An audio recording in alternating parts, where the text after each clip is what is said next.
আজ একদম ভোর ভোর দিকে বর্মশাই গাড়িতে করে কল্যাণী আমাদের এইমস হাসপাতালের সামনে ছেড়ে দিয়ে গেছে। যেহেতু আমার সাথে আরো দুজন ছিল, তাই বর্মশাই ছেড়ে দিয়ে কিন্তু চলে গেছে। আর আমরা কতটা ভোরে এসেছি, আর তার আগের দিন রাতেই কিন্তু অনেক লোকজন এসে গেটের সামনে বসেছিল।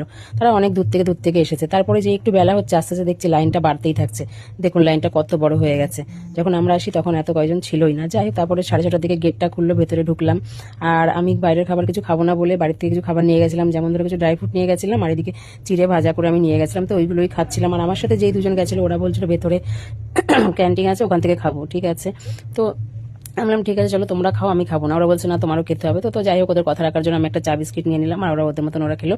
আমি যেতে ভেবেছি বাইরে খাবো না। তারপরেই আমরা চলে গেলাম ডাক্তার দেখাতে। আর ডাক্তার দেখিয়ে তারপরে আমি ভাবলাম যে এত গরম আর রোদের তাপটা এত বেড়েছে, তো তখন আর ভালো লাগছিল না। তখন গিয়ে কিন্তু আমি আবার ডাক্তার দেখিয়ে বাইরে গেটের দিকে চলে গেলাম। আর সেখানে গিয়ে কিন্তু আমি একটা ডাব কিনে ডাবও খেয়ে নিয়েছি। আর তারপরে আমাদের ডাক্তার দেখানো কমপ্লিট হয়ে গেছে। এবার ফিরে যাচ্ছি বাড়ির দিকে।